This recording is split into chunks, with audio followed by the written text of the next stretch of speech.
Eu quero continuar o tema da semana passada. Semana passada falei aqui na quarta-feira sobre uma interrupção divina. Quando Deus, Ele interrompe processos de morte na nossa vida. Quando nós estamos descendo ladeira abaixo. Claro, não no sentido literal, no sentido emocional, espiritual. Quando as nossas esperanças estão indo embora. Quando as lágrimas se multiplicam. Quando a visão vai ficando pequena, quando os nossos horizontes vão ficando nublados, confusos, vem Deus e cruza o nosso caminho, interrompe esses processos que não são de vida, vira a página, nos dá novas chances, novos capítulos, nos relembra as suas promessas, derrama sobre nós uma porção nova de fé. Eu creio nessas interrupções de Deus. O que seria de nós se não fosse essas interrupções do Senhor? Amém? Eu leio com você 1 Reis, primeiro livro dos Reis, capítulo 19, do versículo 1 ao versículo 4. Assim diz a palavra de Deus. Ora, Acabe contou a Jezabel tudo que Elias tinha feito, e como havia matado todos aqueles profetas à espada. A história nos fala, o capítulo anterior de 1 Reis diz que Elias havia matado centenas dos profetas de Baal, e Jezabel era a patrocinadora desses falsos profetas. Então, quando a turma dela foi assassinada por Elias, obviamente, ela não ficou com alegria em relação a Elias, pelo contrário, com muita raiva. E o texto continua dizendo: por isso, Jezabel mandou um mensageiro a Elias, para dizer-lhe que os deuses me castiguem com todo rigor, caso amanhã, nesta hora, eu não faça com a sua vida o que você fez com a deles. E Elias teve medo, fugiu para salvar a sua vida, e em Berseba de Judá ele deixou o seu servo e entrou no deserto. Caminhando um dia, ele chegou a um pé de giesta, colocou-se debaixo dele e orou pedindo a morte. Já tive o bastante, Senhor, tira a minha vida, não sou melhor do que os meus antepassados. Elias ora, esgotado, no final das suas forças, pedindo a morte. Meu tema é: saia da caverna. Semana passada, Deus nos tirou de alguns caixões. Hoje Deus precisa nos tirar de algumas cavernas. Pois muito bem, quem é o protagonista da nossa cena? Elias. Você leu comigo Elias orando, pedindo a morte. Aqui é um homem em um profundo estado de depressão. Seu desânimo é absoluto. Ele não tem mais vontade de viver. Ele não tem mais paixão para continuar. Ele perdeu todo o brilho dos olhos. Mas é preciso que a gente entenda quem é esse Elias, não do capítulo 19, mas dos capítulos anteriores. Porque o Elias de 1 Reis 19 é um Elias depressivo, mas nem sempre foi assim. A Bíblia fala sobre um Elias, homem de Deus. A Bíblia fala sobre um Elias ungido pelo Senhor. A Bíblia fala sobre um Elias totalmente dependente e íntimo do Pai. A Bíblia fala de um Elias que tem um currículo vasto com Deus, um homem que colecionava milagres e testemunhos. É a Bíblia quem diz que foi Elias que no riacho do Querite foi alimentado pelos corvos diariamente. A Bíblia fala que os corvos traziam pão para Elias. A Bíblia fala que quando ele chega em Sarepta, ele multiplica a farinha e o azeite de uma viúva. A Bíblia diz que em Sarepta ele ressuscita o filho dessa mesma viúva. A Bíblia diz que esse Elias sobe o Monte Carmelo, ele disputa com os profetas de Baal, ele ora e ele clama: Senhor, responde com fogo, e Deus manda fogo, e diante de todo Israel fica claro que Elias é um homem de Deus. A Bíblia diz que no alto do Carmelo, Elias dobra o seu joelho, e Deus faz chover, e aquela terra que não conhecia chuva, por 3 anos e meio, experimenta chuva de novo. Esse é o Elias que nós estamos vendo aqui.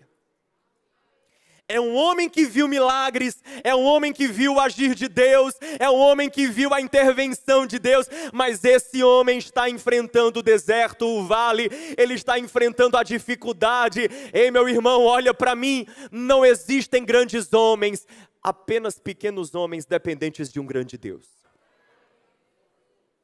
Todas as biografias da Bíblia, os heróis da fé, todos eles têm as suas luzes e as suas sombras, para dizer que a vida de fé não é algo inacessível para você e para mim, nós que somos humanos, nós que temos fragilidades. Não, pelo contrário, a Bíblia não esconde os vales de nenhum dos heróis da fé, para deixar claro para você que apesar e a despeito do teu dia mau, você pode continuar sendo um homem e uma mulher de fé. E que os momentos de desânimo não definem a jornada que você está construindo com Deus. Não queira definir sua vida espiritual pelo seu estado emocional. Seu estado espiritual é uma coisa, seu estado emocional é outra coisa. Pastor, o que é que você quer dizer com isso? Eu quero dizer que, claro, quando nós estamos cheios da presença de Deus, cheios da palavra de Deus, cheios das promessas de Deus, isso vai repercutir em uma condição, em um estado emocional saudável. Mas também é preciso sermos lembrados que um estado emocional fragilizado não diz absolutamente nada sobre a minha fé e a minha posição espiritual. Gente, eu aprendo de cara aqui com esse episódio na vida de Elias, que a gente passa muito rápido dos picos de triunfo para as dificuldades e provações. Elias tinha subido o Carmelo, e no Monte Carmelo ele tinha duelado contra falsos profetas, e ele tinha visto, ele viu, ele não sentiu, ele viu. No culto, vez por outra você fala, eu senti o fogo de Deus. Pois bem, você sentiu, Elias viu. Estava ali, óbvio, nu, patente diante dele, o fogo de Deus. Deus deu provas para Elias, que ele estava ali presente. E nem por isso ele deixou de enfrentar o dia do desânimo. E nem por isso ele deixou de se assentar debaixo de um pé de giesta e pedir a morte. Percebe? Meu irmão, a gente precisa compreender que muitas vezes também é assim conosco.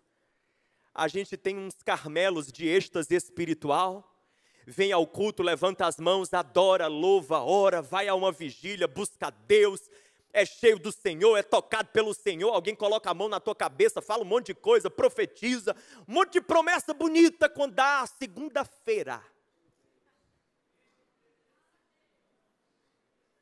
você está triste, cabisbaixo, você se pergunta, meu Deus, quem sou eu? Aquele ou esse daqui?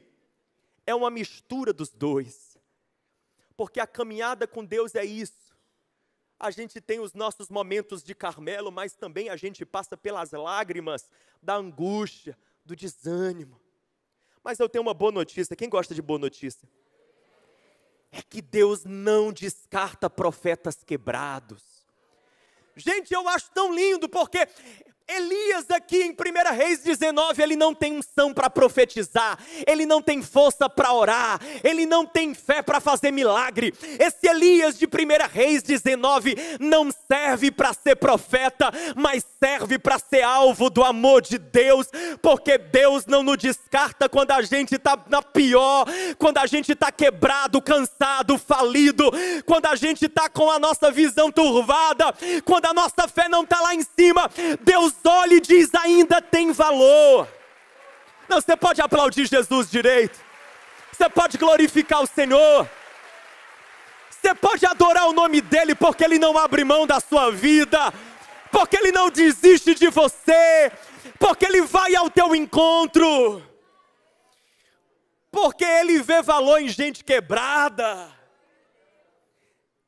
No nosso mundo, tudo que está quebrado também está sem valor, quem entendeu? Um relógio quebrado, despencou o valor. Um carro quebrado, dá para consertar, dá, mas você vende um carro quebrado pelo mesmo valor que um carro que está consertado? Quebrou, perdeu o valor. Agora, para Deus, o que está quebrado tem tanto valor quanto aquilo que está inteiro. Elias está quebrado, mas para Deus ele tem valor. Deus vai atrás dele, Deus vai interromper essa jornada dele, Deus vai cruzar o caminho dele. Eu dou graças a Deus. Nos meus momentos em que Deus me viu quebrado e Ele disse, mas você ainda tem valor para mim. Eu estou chegando aí, João Vitor, eu estou chegando. Eu estou chegando aí, prepara, fala para quem está perto de você, Deus está chegando aí. Minha gente, olha só, como é que o Elias entra nessa? Porque você sabe que a gente não cai ou entra na caverna do desânimo, da noite para o dia. Na verdade, a gente externa para as pessoas, talvez, da noite para o dia. Mas os processos já estavam se desenrolando dentro de nós. Então, antes de falar como Deus vai tirar Elias disso daqui, como Ele interrompe, como Ele cruza essa caminhada do profeta, deixa eu te falar, deixa eu compartilhar o que é que levou Elias para esse lugar de cansaço e desânimo. Pelo menos 5 elementos. Primeiro, fale comigo, esse medo, o medo, diga medo. Elias teve medo e fugiu para salvar sua vida.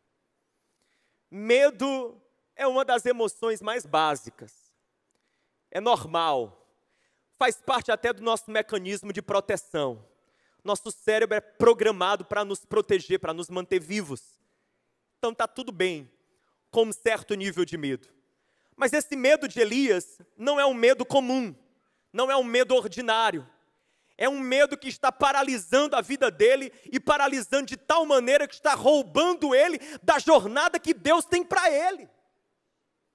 E tem pessoas aqui para quem eu prego que os medos que têm te assombrado e visitado teu coração, esse é o problema. Eles estão roubando você, tirando você da rota que Deus tem para a tua vida. Você está pedindo morte quando você deveria pedir graça. Você está pedindo, me leva, Senhor, quando você deveria estar pedindo, dai-me uma direção, Senhor. Esse medo está tirando você do lugar do propósito. Aí, esse medo se configura como um medo que adoece. E por que é que ele fica com esse medo? Porque ele esquece, essa é a única possibilidade, ele está com uma amnésia, só pode. Ele esqueceu que lá no Querite, quando ele precisava de alimento, Deus fez o delivery, o iFood, via corvos. Ele esqueceu quando ele chegou em Sarepta, que ele não tinha nada, ele encontra uma viúva que tinha menos ainda. E ele olha para a viúva e diz, estou com fome, estou precisando de um alimento. A mulher olha e fala, mas não tenho nada, a despensa está vazia. Ou seja, um lanche de 2 pobres. 2 pessoas miseráveis. Elias e a viúva. Um estava ruim, a outra péssima. E Deus fez um milagre. E Deus multiplicou. E Deus providenciou. Ele esqueceu que quando o filho da viúva morreu, foi ele que Deus usou para ressuscitar o menino. Ele só pode ter esquecido, gente, amnésia espiritual. Ele esqueceu que quando ele estava sozinho, não tinha ninguém, ele não tinha ninguém com ele, só ele e Deus, no Monte Carmelo, ele e Deus foi suficiente, ele e Deus foi o necessário para enfrentar aqueles falsos profetas. Quantas vezes a gente vai caindo nessa amnésia espiritual e vai esquecendo tudo que Deus já fez, tudo que Deus já falou, o quanto Ele já trabalhou. Deus me trouxe aqui nesta noite para fazer você lembrar que naquele dia Ele te agraciou com aquilo que você precisava. Você pediu, Ele respondeu, você clamou, Ele atendeu, você suplicou e Ele se apresentou. Deus não faltou com a presença dEle, Ele não te deixou, Ele não te desamparou. Querido, a fidelidade de Deus no nosso passado é uma profecia da sua bondade no nosso futuro. Se Ele foi comigo ontem, Ele vai ser comigo amanhã. Se Ele me amparou ontem, Ele vai ser comigo amanhã. É por isso que coisa boa é quem tem história com Deus. Quem tem história com Deus enfrenta qualquer coisa. Quem tem história com Deus, quem pode dizer, eu já matei urso, eu já matei leão, Golias, você vai cair por terra no poder do nome de Jesus. Quem tem passado com Deus, meu irmão, olha, eu vou te contar, é gente perigosa. Pensa num crente perigoso, é o camarada que tem testemunhos. Vasculhe a sua vida e veja o quanto Deus já fez. Vasculhe a sua história e veja o quanto Ele já te abençoou. Vasculhe a sua história e veja que em nenhum momento Ele deixou a mão dEle ausente da tua vida. Como diz o salmista, bendizo a minha alma ao Senhor, que eu não me esqueça de nenhum sequer dos teus benefícios. Como foi que ele entrou? Fala comigo, medo. Como foi que ele entrou nessa caverna? Fala comigo, isolamento. Diz o texto que é em Berseba de Judá, que é a fronteira sul, ó, turma que foi aí para Israel. Fronteira sul, Berseba de Judá, ele deixou ali o seu servo. E ele entrou no deserto um dia, caminhando a pé. Ele deixou o servo e foi deserto adentro, solitariamente. Você está enfrentando esse deserto solitariamente. E Deus está te dizendo que você só vai sair dele através de outras pessoas. Entrou solitariamente, mas você só vai conseguir sair comunitariamente. O Elias deixou o servo, deixou o companheiro, deixou o parceiro dele de guerra, fora do deserto dele. Tem uma coisa terrível, quando a gente está passando pelo dia mau, o dia ruim, quando a gente está no desânimo, quanto mais a gente está desanimado, mais a gente quer ficar sozinho, sim ou não? E quanto mais isolado a gente fica, mais desanimado a gente fica também, sim ou não? Aí quanto mais desanimado fica, mais isolado vai ficando. Quanto mais isolado vai ficando, mais desanimado a gente vai se tornando. É ou não? É um ciclo vicioso, pernicioso, destruidor. Ou você quebra o ciclo, ou esse ciclo quebra você. Ou você grita por socorro, então não dá certo. Esse cara está isolado. Ele está no deserto, só ele. Olha para mim, escuta uma coisa. No dia do desânimo, uma das piores companhias que você tem é você mesmo. No dia do desânimo, uma das piores parceiras que você tem é a tua mente. Dificilmente ela fantasia o melhor. Geralmente ela projeta o... Você está entendendo o que eu estou falando? É ou não é? Pois é. Eu quero declarar sobre a sua vida que Deus está colocando pessoas no seu caminho para dizer, eu vou te dar a mão e a gente vai sair junto. E isso daqui a gente vai atravessar junto e eu só te largo quando você chegar do outro lado. Amém? Fala comigo, medo, isolamento, frustração. Por que é que ele está nessa caverna? Por que é que ele vai parar nesse lugar de desânimo? Frustrado. Se você ler a história dele, Elias ele sobe o Carmelo para confrontar os falsos profetas. Ele acha que depois da vitória dele contra os falsos profetas, haveria uma conversão nacional, a começar pelos monarcas, pelo rei e a rainha, Acabe e Jezabel. Mas depois que Deus manda fogo do céu e deixa claro para todos, de maneira assim inegável, que Elias é homem de Deus e que só o Senhor, o Deus de Elias, é Deus de fato. Jezabel manda um WhatsApp, um áudio, dizendo, fica ligado porque eu vou te pegar. E uma figurinha assim, com a morte e uma foice. Você acha o que, querido? Elias olhou para aquilo e falou assim, pô, se nem fogo do céu convenceu essa mulher, nada mais converte esse povo. Eu sou profeta pregando para um povo que não tem como converter. Ele vê o sonho dele desabar, ele vê a expectativa dele ser desmantelada. Olha para mim, a nossa vida passa por momentos de frustração, que aquilo que a gente planejou e esperou não acontece. Estudou tanto, quando sai o resultado, o nome não está na lista. planejou muito, chega perto do casamento, o noivado se desfaz. Vai para a entrevista de emprego, é a última etapa, você acha, não tem como. O melhor daqui sou eu. Quando vem o resultado por e-mail, somos gratos pela sua participação no processo. Esperamos que você tenha sucesso em outras oportunidades. Meu Jesus. Você está entendendo? Frustração, meu querido, frustração. Tem coisas que você planeja para agora, e no agora não acontece. Tem coisas que você diz, meu Deus, como assim? Está tudo tão pronto, tudo tão bem alinhado, tudo tão bem costurado. E você fica sem saber o que fazer, como reagir. O Elias está assim, está entregando os pontos.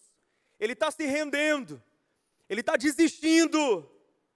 E o problema não é a frustração em si, porque frustração por frustração, vez por outra passaremos por ela.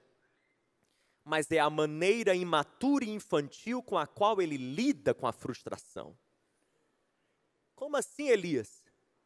Quem disse para você que tudo daria certo? Quem disse que daria certo agora? Quem disse que daria certo com eles? Que infantilidade é essa? Você está achando que sempre as coisas vão fluir e acontecer como você espera? Era isso que ele pensava. Tenha cuidado com a frustração que rouba de você a esperança. A esperança de que hoje não deu certo, mas Deus pode colocar a sua mão e fazer dar certo na próxima vez. Tome cuidado com a frustração que rouba de você a esperança de que não deu certo com ele, mas com ele pode dar certo agora. Tenha cuidado com a frustração que encerra ciclos na sua vida, que quem sabe Deus está dizendo, ei, esse ciclo está encerrado momentaneamente, está numa pausa, o vídeo está pausado. Mas é uma questão de tempo para eu apertar o play e tudo ser retomado. Cuidado com essas frustrações que roubam a esperança. Quarto, sabe por que ele entra aqui nessa caverna? Autocomiseração. Fale comigo, autocomiseração. Quer um nome mais fácil? Coitadismo. Quer um outro? Vitimismo. Ele ora e diz assim, Deus, tira a minha vida, versículo 4, eu já tive o bastante, não sou melhor do que os meus antepassados. Ele está dizendo, Deus, se o Senhor me colocar, se o Senhor me avaliar, se o Senhor puser a minha vida ao lado daqueles que vieram antes de mim, eu estou no fim da lista, eu sou profeta de segunda linha, eu não dou conta, já tive o bastante. Está se vitimizando. Está se vitimizando, falsa humildade. Está lambendo feridas, está reclamando. Está dizendo, é porque é comigo. Dá certo para todo mundo, comigo não. Pobre de mim, coitado de mim. Esse vitimismo que vai tirando de nós as rédeas da nossa história. Esse vitimismo que vai fazendo com que a gente culpe outros, que a gente terceirize responsabilidades. Esse vitimismo que vai fazendo a gente não enxergar que sim, Deus colocou em nós um potencial poderoso, um poder maravilhoso chamado escolhas e decisões. E por meio de escolhas e de decisões de vida, a gente pode construir uma história linda para a glória de Deus. E que daqui para trás não precisa determinar o daqui para frente, meu irmão. Mas o vitimista, ele vive sob o peso da sina. Ele acha que é uma sina, é uma sentença, tem um karma sobre ele. Já viu essa coisa? É porque eu não vou dar certo nunca mesmo.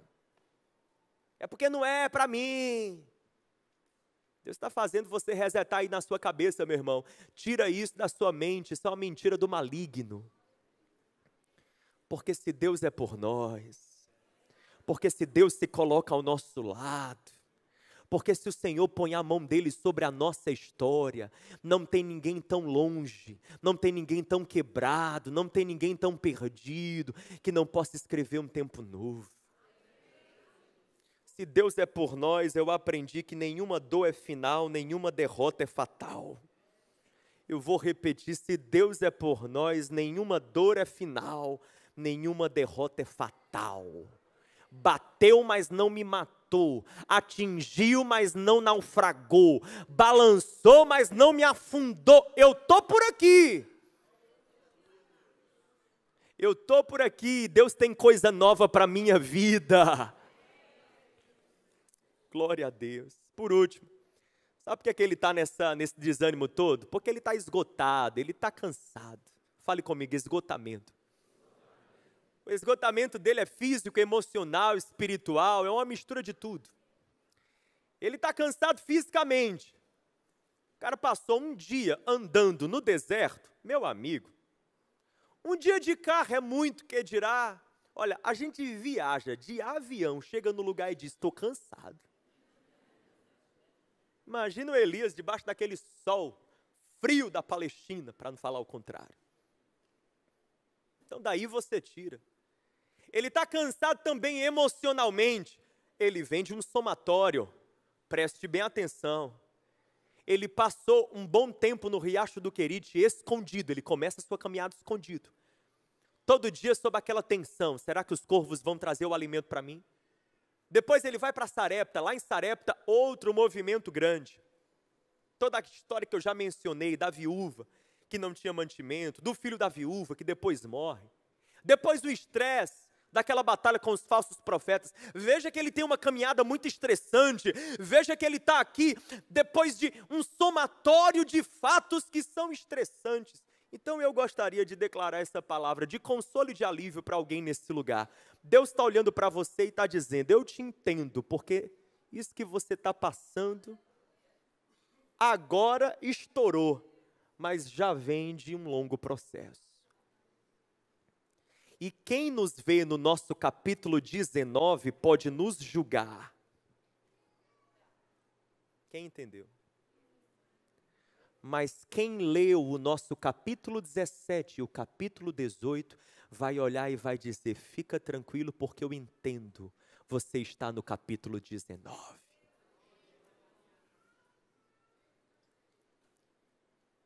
Coisa boa é que o nosso Deus, Ele sabe o começo, o meio e o fim. Ele sabe aquilo que nós vivenciamos no capítulo 17, Ele sabe quanto doeu, quanto custou, quanto estressou, o preço pago no capítulo 18, e é por isso que no capítulo 19, Ele não nos trata com acusação, nem com condenação, Ele se coloca ao nosso lado e diz, eu estou aqui não para ser mais um peso, e sim para ser a tua solução.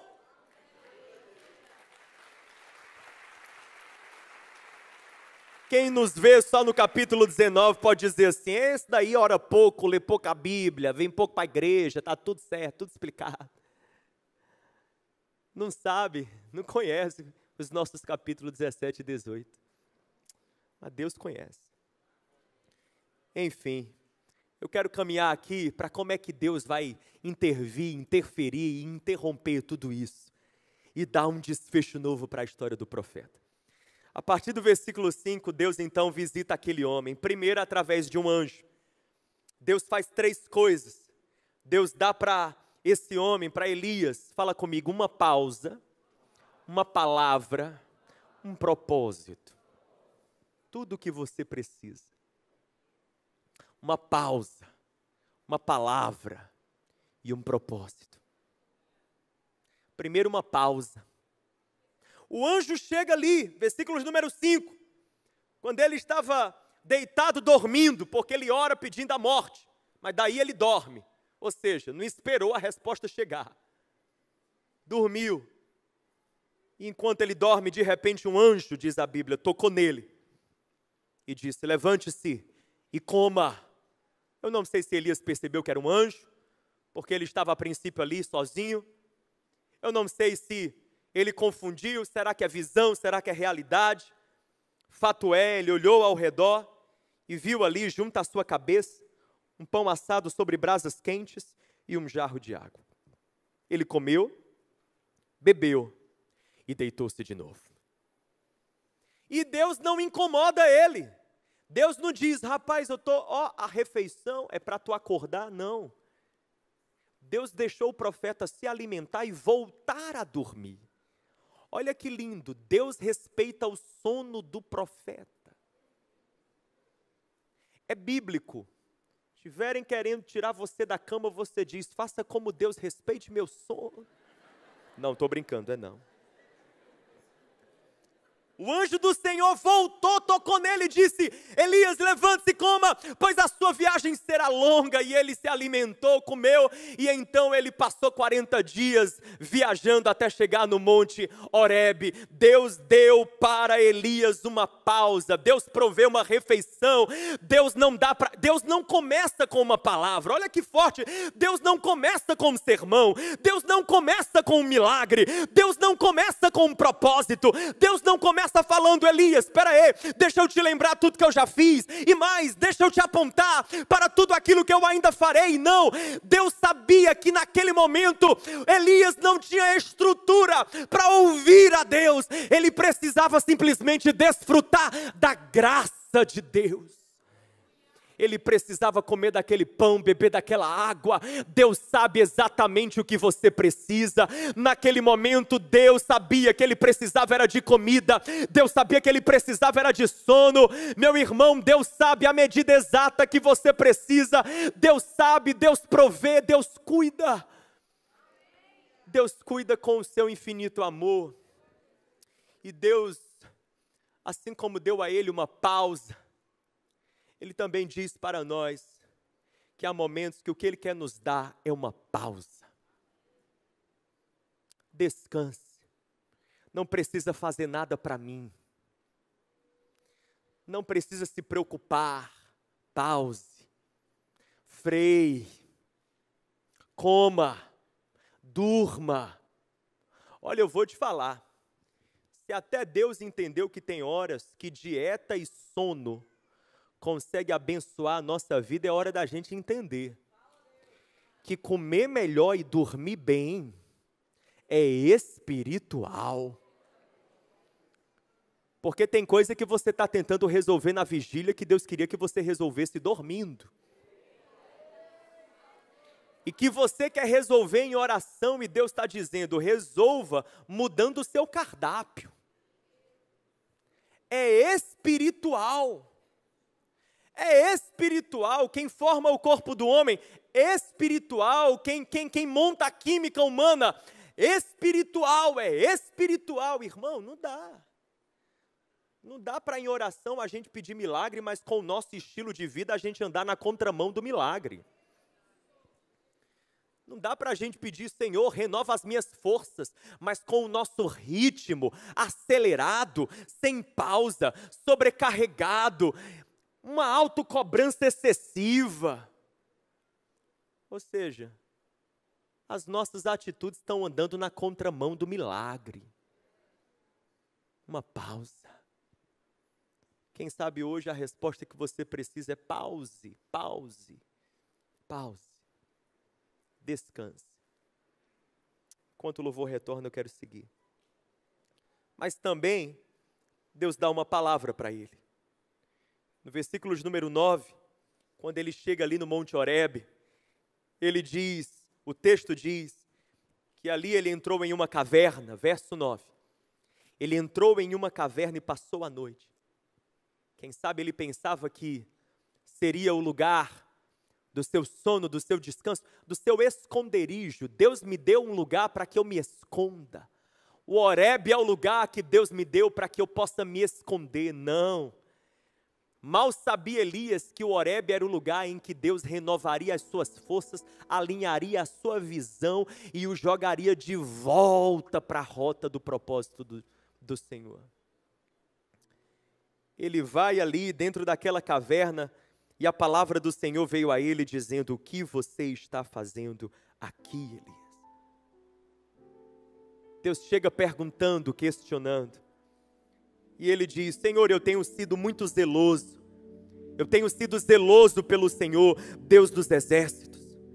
Os israelitas, eles rejeitaram tua aliança, quebraram os teus altares, mataram os teus profetas. Elias começa a reclamar, começa a dar os motivos e as razões do seu desânimo. É natural, quando Deus fala com a gente está também nas nossas cavernas, a gente vai jogando para fora o motivo pelo qual a gente está nessa. E Deus, aqui mais uma vez, vai dizer para ele: saia, fique no monte, na presença do Senhor, pois o Senhor vai passar.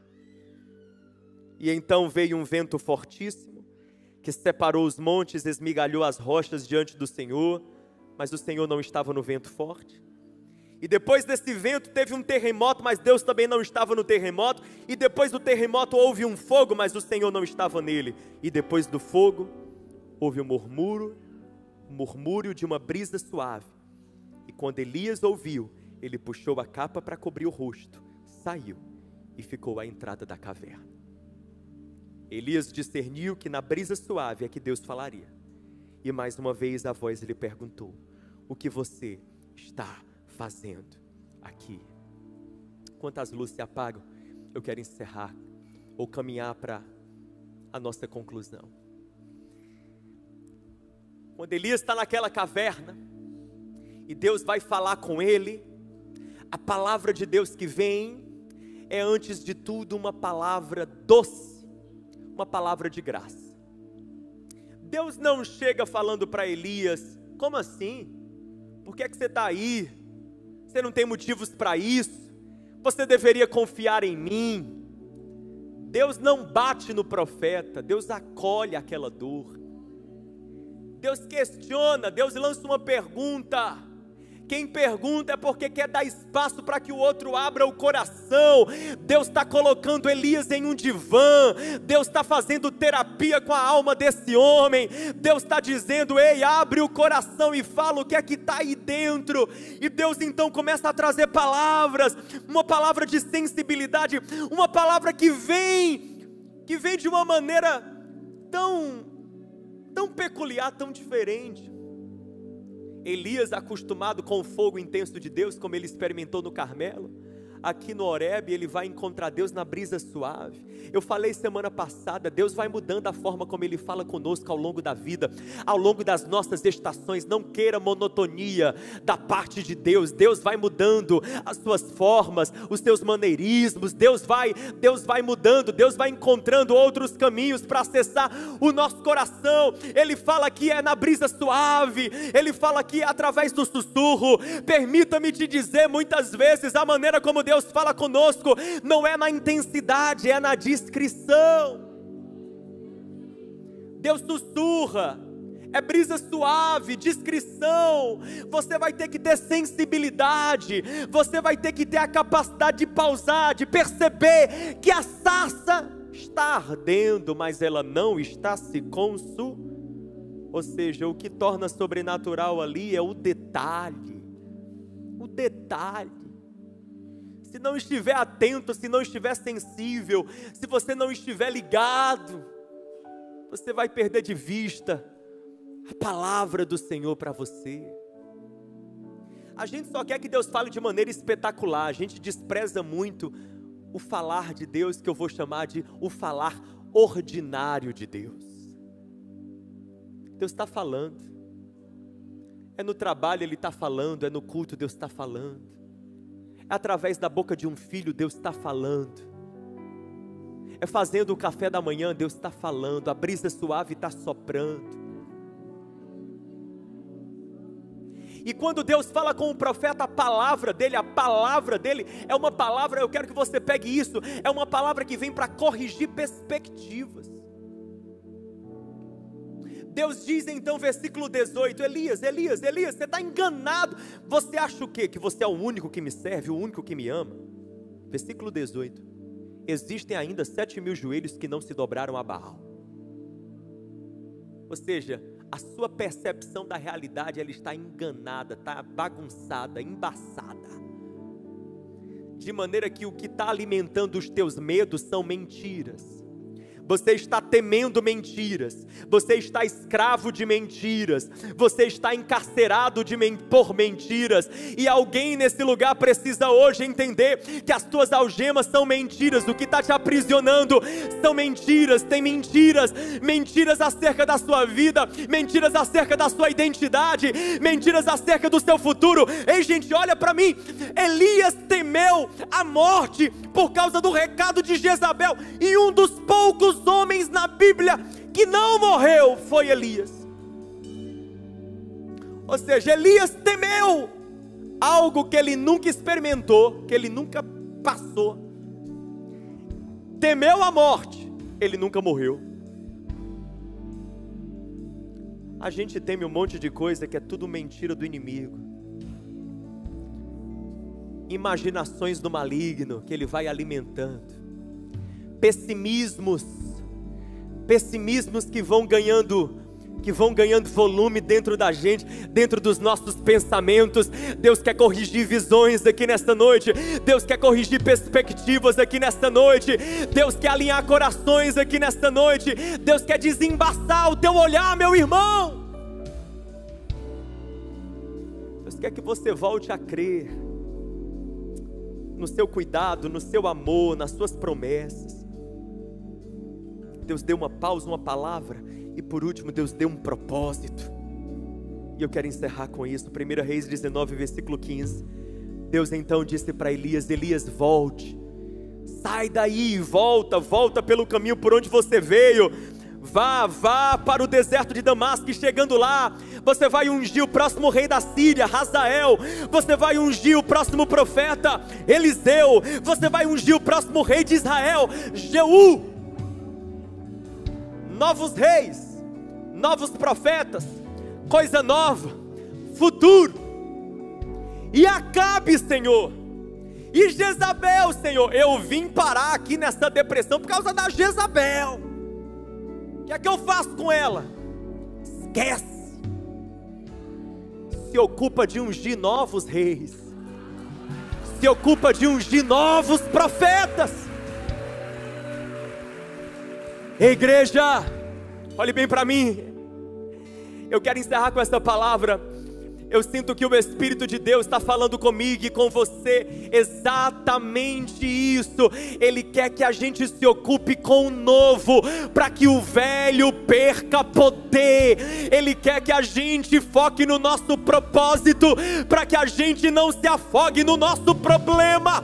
Ele quer que a gente unja futuros, para que a gente pare de se angustiar com passados. Jezabel, esquece. Nem com ela vá falar, nem para ela vá pregar. Coisa nova, Elias, coisa nova. Construtor de futuros é você, Elias, e não lamentador de passados. Eu quero orar por isso, para que Deus, assim como fez com ele, possa nos devolver ao lugar do nosso propósito, em o nome de Jesus. Fique de pé no seu lugar. Aleluia, glória a Deus. Feche os teus olhos, feche os teus olhos. Ah, Senhor, Espírito Santo de Deus, Espírito Santo de Deus, Espírito Santo de Deus. Será que você pode levantar as suas mãos aí no seu lugar? Se você está em casa, online, conectado conosco, onde quer que você esteja, eu convido você, não desconecte desse culto nessa hora. Quem sabe foi a soberana mão de Deus que fez você clicar nesse link, abrir hoje esse culto para receber essa palavra, porque Deus está falando com você. Para de ficar se atormentando com as Jezabels. Deus tem coisa nova, Deus tem reis novos, Deus tem propósitos novos e planos novos. Esquecendo-me das coisas que ficam para trás, eu avanço para o alvo, para o prêmio da soberana vocação de Deus em Cristo Jesus. Ah, Senhor, Espírito de Deus, Pai, eu oro, Senhor, que os nossos olhos estejam em Ti. Eu oro, Senhor, pessoas possam, pelo poder do Teu Espírito hoje, sair, Senhor, da caverna do desânimo, sair, Senhor, ó Deus, do deserto, da profunda ansiedade, do coração sufocado, oprimido e deprimido. Pai, no nome de Jesus, cruza histórias aqui nessa noite. Coloca, Senhor, ó Deus, os nossos olhos em Ti. Coloca os nossos olhos, ó Pai, no Senhor Jesus. Coloca os nossos olhos, ó Deus, no Teu propósito, no Teu plano. Que a gente olhe fixamente para o autor e para o consumador da nossa fé, que é Jesus, aquele que começou em nós a boa obra, e Ele vai encerrar essa boa obra. Ele é o autor porque está no nosso começo, Ele é o consumador porque estará no nosso final. Ele não nos larga, Ele não nos deixa, Senhor. Corrige a visão, desconstrói as mentiras que o inimigo tem alimentado em nossa mente. Senhor, ó Deus, silencia a voz do inimigo que profere essas mentiras no nosso pensar. Ó Deus, toda palavra, Senhor, que o inimigo tem colocado dentro de nós, que tem falado em nosso coração, Senhor, ó Deus, palavra de morte, palavra de desânimo, de angústia, Senhor, ó Deus, palavra de desvalor em relação à vida, palavra de desistência, palavra de retroceder, cai fora, abandona, larga. Senhor, nós cancelamos, não aceitamos. Nós pedimos que as Tuas promessas, que as Tuas palavras de vida se estabeleçam em nós. Nós oramos que a nossa mente esteja cativa a Cristo, o nosso Senhor, o nosso Salvador. Ah, Senhor, recobra, Senhor, ó Deus, as nossas forças aqui. Dá-nos um novo fôlego, dá-nos um novo fôlego, Senhor. Entre nos nossos pulmões aqui hoje, em o nome de Jesus, para a Tua glória.